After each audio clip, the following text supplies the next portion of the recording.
ಆ ಇರುವೆ ಆ ಎಲೆ ಮೇಲೆ ಹತ್ಕೊಂಡು ಒಂದ್ ರೀತಿಯಿಂದ ಜೀವ ಕಾಪಾಡ್ಕೋತು.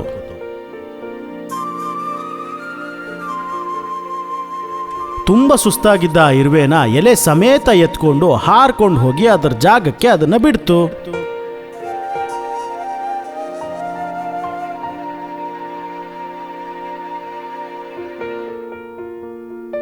ಗಿಳಿಯೇ, ನೀನು ಸರಿಯಾದ ಸಮಯಕ್ಕೆ ಬಂದು ನನ್ನನ್ನು ಕಾಪಾಡ್ದೆ.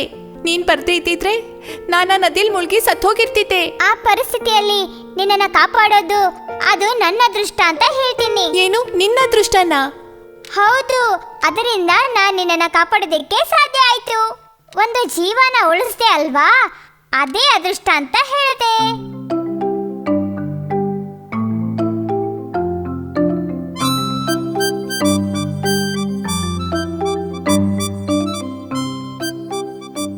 ಇರುವೆ, ನೀನ್ ಹೇಗೋಗಿ ಆ ನದಿಲ್ ಬಿದ್ದೆ? ಅಲ್ಲಿ ಗೂಡಿದ್ದಂತಹ ಮರದಲ್ಲಿ ಜೇನನ ಹೀರಣ್ಣ ಅಂತ ಹೋಗಿ ಹತ್ತದೆ. ಆ ಸಮಯದಲ್ಲಿ ನನ್ನ ಕಾಲ್ ಜಾರ್ತು, ಹಾಗೆ ನದಿಲ್ ಬಿದ್ದೋಗ್ಬಿಟ್ಟೆ ನಾನು. ಜ್ಞಾನ ಇಲ್ದರೆ ಮರ ಹತ್ತಿ ನಡೆದ್ರೆ ಹೀಗೇನೆ ಆಗೋದು. ಏನೇ ಆದ್ರೂ ಆ ಗಿಳಿ ನಿನ್ನ ಈ ಸಮಯದಲ್ಲಿ ನೋಡ್ಲಿಲ್ಲ ಅಂದ್ರೆ ನದಿಲ್ ಬಿದ್ದಿದ್ ನೀನು ಕಡಲು ತೀರಕ್ಕೆ ಹೋಗಿ ಸೇರ್ಬಿಡ್ತಿದ್ದೆ. ಗಿಳಿಯೇ, ಈ ಸಹಾಯನ ನಾನು ಜೀವನ ಪೂರ್ತಿ ಮರೆಯೋದಿಲ್ಲ. ಇದಕ್ ಬದಲಾಗಿ ಯಾವತ್ತಾದ್ರೂ ಒಂದಿನ ಖಂಡಿತ ನಿನಗೆ ಸಹಾಯ ಮಾಡ್ತೀನಿ. ಸಹಾಯ ಮಾಡ್ತೀಯಾ ನೀನಾ? ನೀನೊಂದು ಚಿಕ್ಕ ಇರುವೆ. ಮಳೆಗಾಲ ಚಳಿಗಾಲ ಬಂದ್ರೆ ಆ ಗಾಳಿಲಿ ತೂರ್ಕೊಂಡು ಹೋಗ್ತೀಯಾ. ಹಸಿರು ಗಿಳಿಗೆ ನೀನ್ ಸಹಾಯ ಮಾಡ್ತೀಯಾ? ಸುಮ್ನೆ ಕಾಮಿಡಿ ಮಾಡಿದರೆ ಹೋಗು. ಇಲ್ಲೋಡು ಅಲಿಲು, ಈ ರೀತಿ ಸಲೀಸಾಗಿ ಯಾರ ಹತ್ರನೂ ಮಾತಾಡಬಾರ್ದು. ಇಲ್ಲೋಡು ಇರುವೆ, ಇವತ್ತಿನಿಂದ ನಾವೆಲ್ಲರೂ ಸ್ನೇಹಿತರಾಗಿ ಇರೋಣ. ಆ ರೀತಿ ಹೇಳ್ಬಿಟ್ಟು ಆ ಗಿಳಿ ಅಲ್ಲಿಂದ ಹಾರ್ ಹೋಯ್ತು. ಅಳಿಲು ಕೂಡ ಪಕ್ಕದಲ್ಲೇ ಇದ್ದ ಮರಕ್ಕೆ ಓಡ್ ಹೋಯ್ತು. ಒಂದು ದಿನ ಆ ಜಾಗಕ್ಕೆ ಒಬ್ಬ ಬೇಟೆಗಾರ ಬಂದ. ಬೇಡನ ಕೆಲಸ ಏನು, ಬೇಟೆ ಆಡೋದಲ್ವಾ? ಬೇಟೆ ಆಡೋದಕ್ಕೆ ಏನಾದ್ರೂ ಸಿಗುತ್ತಾ ಅಂತ ಹುಡ್ಕೊಂಡ್ ಬಂದ ಅವನಿಗೆ ಮರದ ಮೇಲೆ ಕೂತಿದ್ದ ಹಸಿರು ಗಿಳಿ ಕಣ್ಣಿಗೆ ಬಿತ್ತು. ಕೂಡ್ಲೆ ಏನ್ ಮಾಡ್ದ ಗೊತ್ತಾ? ಬಿಲ್ಲು ಬಾಣ ಹಿಡಿದು ತಯಾರಾಗಿ ನಿಂತ್ಕೊಂಡ್ಬಿಟ್ಟ. ಅದೇ ಸಮಯಕ್ಕೆ ಊಟ ತಗೊಂಡ್ ಹೋಗ್ತಿದ್ದ ಇರುವೆ ಅವನನ್ನ ನೋಡ್ತು. ಬೇಟೆಗಾರ ಏನ್ ಮಾಡ್ತಾನೆ ಅನ್ನೋದು ಇರುವೆಗೆ ಅರ್ಥ ಆಗೋಯ್ತು. ಆ ಬೇಟೆಗಾರ ಪಾಪ ಆ ಗಿಳಿ ಮೇಲೆ ಗುರಿ ಇಟ್ಟಿರೋ ಹಾಗಿದೆ. ಹೇಗಾದ್ರೂ ಆ ಗಿಳಿನ ಕಾಪಾಡೋದಕ್ಕೆ ನಾನು ದಾರಿ ಹುಡುಕ್ಬೇಕು. ಇರುವೆ ಅಲ್ಲಿಂದ ಬೇಗ ಓಡ್ ಹೋಗಿ ಬೇಡನ ಕಾಲ್ ಹತ್ರ ಹೋಯ್ತು. ಹೋಗಿ ಏನ್ ಮಾಡ್ತು? ಸರಿಯಾಗಿ ಕಚ್ತು ಒಂದ್ಸರಿ.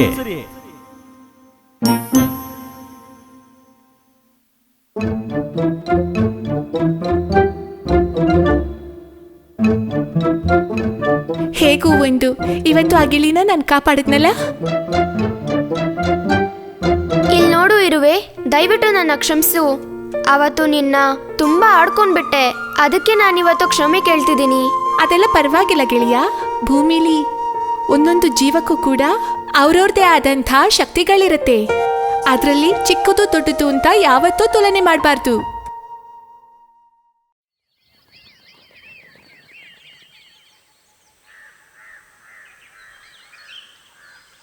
ಒಂದು ಕಾಲದಲ್ಲಿ ಒಂದು ಗ್ರಾಮದಲ್ಲಿ ಒಬ್ಬ ವ್ಯಾಪಾರಿ ವಾಸಿಸುತ್ತಿದ್ದ. ಅದನ್ನೆಲ್ಲ ಮಾರೋದಕ್ಕೆ ತುಂಬಾ ದೂರ ಇದ್ದಂಥ ಸಂತೆಗೆ ಹೋಗ್ತಿದ್ದ. ಅದರಲ್ಲಿ ಸಿಗುವಂಥ ದುಡ್ಡಿಂದ ಅವನು ಜೀವನ ನಡೆಸ್ತಾ ಇದ್ದ. ಒಂದು ಕಾಡು ದಾರಿಯಲ್ಲಿ ಪ್ರತಿದಿನ ಅವನು ಸಂತೆಗೆ ನಡ್ಕೊಂಡು ಹೋಗ್ತಾ ಇದ್ದ. ಒಂದು ದಿನ ವ್ಯಾಪಾರ ಎಲ್ಲ ಮುಗಿದ್ಮೇಲೆ ಆ ವ್ಯಾಪಾರಿ ಸಂತೆಯಿಂದ ಮತ್ತೆ ಮನೆಗೆ ಹೋಗ್ತಿದ್ದ. ಆಗ ಅವನು ಕಾಡಿನ ದಾರಿಯಲ್ಲಿ ನಡ್ಕೊಂಡು ಬರ್ತಿದ್ದಾಗ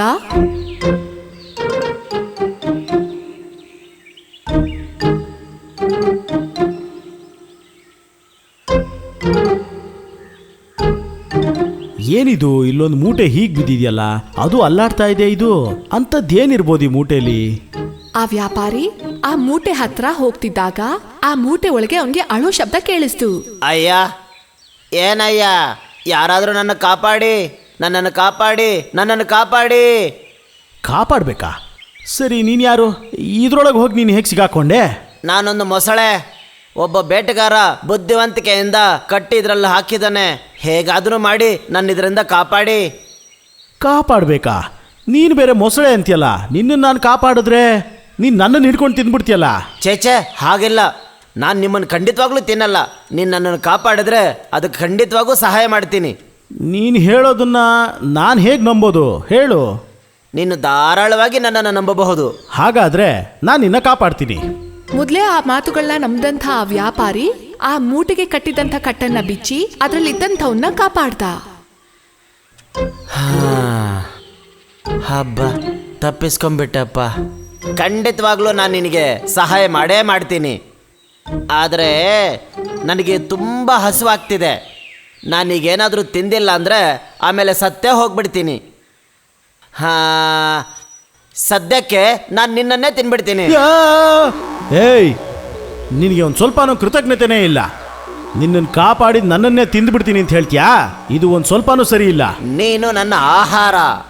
ಸಂದೇಹ ಇದ್ದರೆ ನಾವು ಬೇರೆ ಯಾರ ಹತ್ರ ಕೇಳಿ ತಿಳ್ಕೊಳ್ಳೋಣ. ಸರಿ. ಆಗಷ್ಟೇ ಆ ಜಾಗದಲ್ಲಿ ಒಂದು ಹಾವು ಬರ್ತಾ ಇತ್ತು. ಆ ಹಾವಿನ ಬಳಿ ಇವರಿಬ್ರು ಸೇರಿ ಅವರ ಸಂದೇಹವನ್ನ ಕೇಳಿದ್ರು. ಮೊದಲು ಹೇಳಿದ್ದೆ ಸರಿ, ನೀನು ಆ ಮೊಸಳೆಗೆ ಆಹಾರ. ಛೇ, ಇದನ್ನ ನಾನು ಒಪ್ಪೋದೇ ಇಲ್ಲಪ್ಪ. ನಾವು ಇನ್ನೊಬ್ಬರ ಹತ್ರನೂ ಕೇಳಿ ನೋಡೋಣ. ಆಮೇಲೆ ನಾನು ನಿನ್ನ ಹಿಡಿದು ತಿಂದು ಹಾಕ್ತೀನಿ.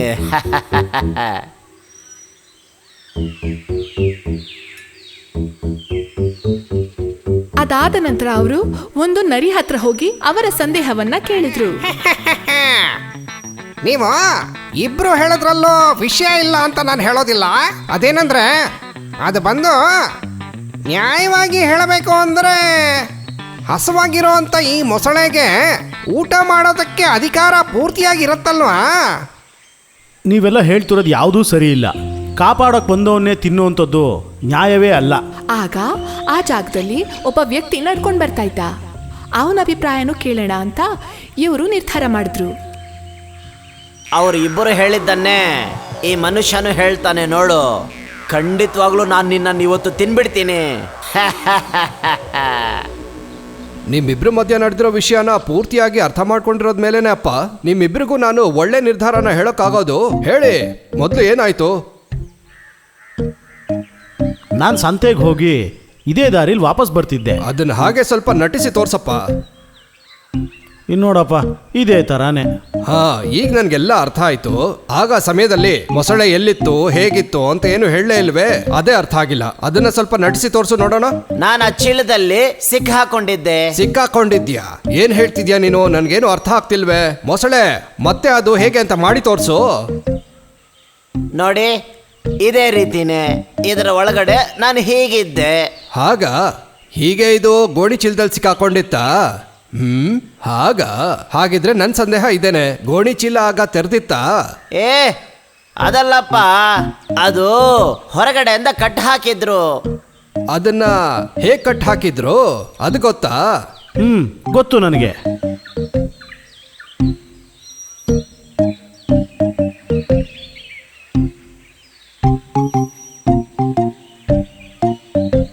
ಈಗ ನನಗೆ ವಿಷಯ ಎಲ್ಲ ಪೂರ್ತಿಯಾಗಿ ಅರ್ಥ ಆಯ್ತು.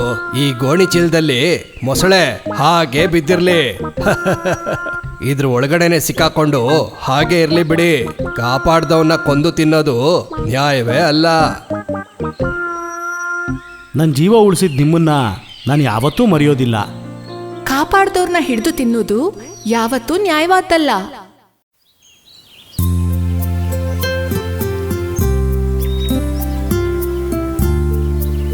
ಒಂದು ಕಾಲದಲ್ಲಿ ಒಂದು ಊರಿನಲ್ಲಿ ಹೂಗಳಿಂದ ತುಂಬಿಕೊಂಡಂಥ ಒಂದು ಸುಂದರವಾದ ಕಾಡಿತ್ತು. ಅಲ್ಲಿ ಹಲವಾರು ವಿಧವಾದ ಹೂಗಳು, ಗಿಡಗಳು ಇದ್ದ ಕಾರಣ ಆ ಜಾಗನೇ ಸುಂದರವಾಗಿತ್ತು. ಹಾಗಾಗಿ ನೂರಾರು ಸಣ್ಣ ಸಣ್ಣ ಜೀವಗಳು ಅಲ್ಲಿ ಬದುಕ್ತಾ ಇದ್ವು.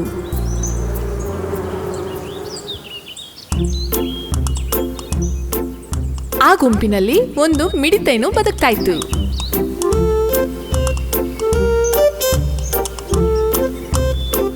ಯಾವಾಗ್ಲೂ ಸೋಂಬೇರಿಯಾಗಿ ನಿದ್ದೆ ಮಾಡ್ಕೊಂಡೇ ಇರ್ತಿದ್ದ.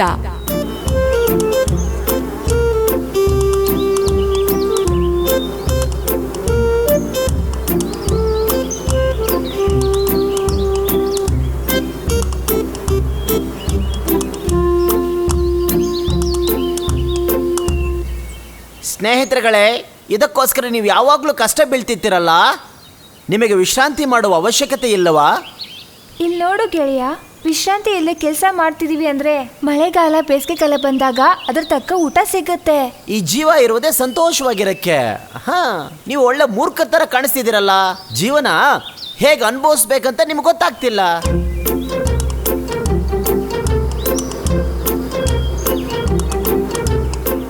ಇಲ್ಲಿ ನೋಡಿ ಸ್ನೇಹಿತರೆ, ಆಗ ಸಿಕ್ಕಿದ್ದನ್ನ ಆಗಲೇ ತಿಂದು ಎಂಜಾಯ್ ಮಾಡಬೇಕು ಸ್ನೇಹಿತರೆ. ಈ ತರ ಕೂಡಿಟ್ಟಿರೋದ್ರಿಂದ ಏನು ಪ್ರಯೋಜನ ಹೇಳಿ ಸ್ನೇಹಿತರೆ? ಎಲ್ಲ ಕಾಲದಲ್ಲೂ ಇಷ್ಟು ಸುಲಭವಾಗಿ ಜೇನುತುಪ್ಪ ಸಿಗಲ್ಲ ಗೆಳೆಯ. ಮಳೆಗಾಲ ಬೇಸಿಗೆಗಾಲ ಜೇನುತುಪ್ಪ ಸಿಗ್ದಲೇ ಇದ್ದಾಗ ನಾವೀಗ ನೋಡಿ ನೋಡಿ ಶೇಖರಣೆ ಮಾಡಿಡೋದು ಒಳ್ಳೇದಲ್ವಾ? ಅದೆಲ್ಲ ಜೇನು ಕಿತ್ತವ್ರು ಬಂದು ಕಿತ್ಕೊಂಡು ಹೋಗ್ಬಿಡ್ತಾರೆ.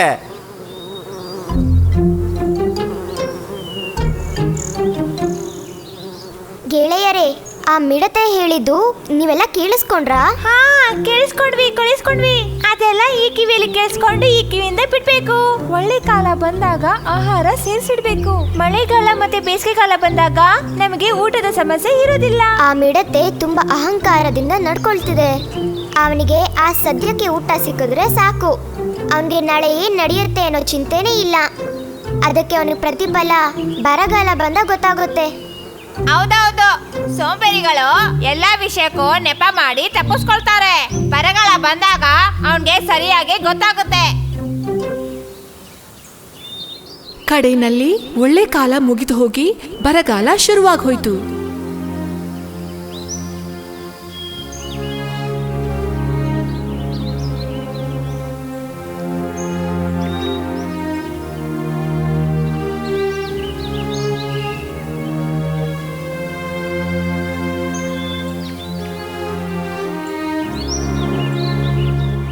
ಅದನ್ನೆಲ್ಲ ನೋಡಿದಂಥ ಆ ಮಿಡತೆಗೆ ಆಶ್ಚರ್ಯನೂ ಮನಸ್ಸಿಗೆ ನೆಮ್ಮದಿಯೂ ಆಯ್ತು. ಅವ್ರ ಹತ್ರ ಸ್ವಲ್ಪ ಸಹಾಯ ಕೇಳ್ಬೋದಲ್ವಾ? ಅದಕ್ಕೋಸ್ಕರ ಅವನು ಮೊದಲೇ ಆ ದುಂಬಿಗಳ ಜೇನುಗೂಡು ಪಕ್ಕದಲ್ಲಿ ನಿಂತ. ಸ್ನೇಹಿತರೆ, ನೀವೆಲ್ಲ ತುಂಬಾ ಚೆನ್ನಾಗಿದ್ದೀರಲ್ವಾ? ಹೌದು, ನಾವೆಲ್ಲರೂ ಚೆನ್ನಾಗಿದ್ದೀವಿ.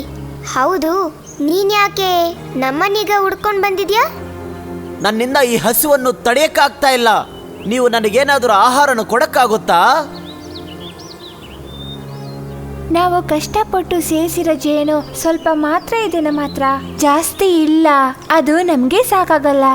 ನೀನು ಹಾಡಾಡ್ಕೊಂಡು ಯಾವಾಗ್ಲೂ ಹಂಗೆ ಇರ್ತೀಯಲ್ವಾ? ಅದೇ ತರ ಹಾಡು ಹೇಳ್ತಾ ಇರು, ಹಶ್ವೆಲ್ಲ ಹೊಟ್ಟೋಗತ್ತೆ. ಜೀವನನ ಎಂಜಾಯ್ ಮಾಡಪ್ಪ. ಅವ್ರ ಹತ್ರದಿಂದ ಯಾವುದೇ ಸಹಾಯ ಸಿಗೋದಿಲ್ಲ ಅಂತ ಗೊತ್ತಾದ್ಮೇಲೆ ಆ ಮಿಡತೆ ತುಂಬಾ ಚಿಂತೆಯಿಂದ ನಡೆಯೋದಕ್ಕೆ ಶುರು ಮಾಡ್ತು. ಅವನು ಸೀದಾ ಇರುವೆಗಳ ಗೂಡಿನ ಹತ್ರ ಹೋದ. ಸ್ನೇಹಿತರೆ, ನನಗೆ ತುಂಬಾ ಹೊಟ್ಟೆ ಹಸಿವಾಗ್ತಿದೆ. ತಿನ್ನಕ್ಕೇನಾದ್ರೂ ಇದೆಯಾ? ನೀವು ತಿನ್ನುವ ಆಹಾರ ನನಗೂ ಕೊಟ್ಟು ಸ್ವಲ್ಪ ಪುಣ್ಯ ಕಟ್ಕೊಳ್ಳಿ. ಸರಿ, ನಿನಗೆ ಸ್ವಲ್ಪ ಆಹಾರ ಕೊಡ್ತೀವಿ. ನಿನ್ನ ಈ ಪರಿಸ್ಥಿತಿ ನೋಡ್ತಿದ್ರೆ ನಿಮಗೆ ನಾನು ಸಹಾಯ ಮಾಡ್ತೀನಿ. ಇನ್ಮೇಲಾದ್ರೂ ನೀನು ಇದರಿಂದ ಸರಿಯಾಗಿ ಪಾಠ ಕಲಿಬೇಕು. ಏನು ಅರ್ಥ ಆಯ್ತಾ?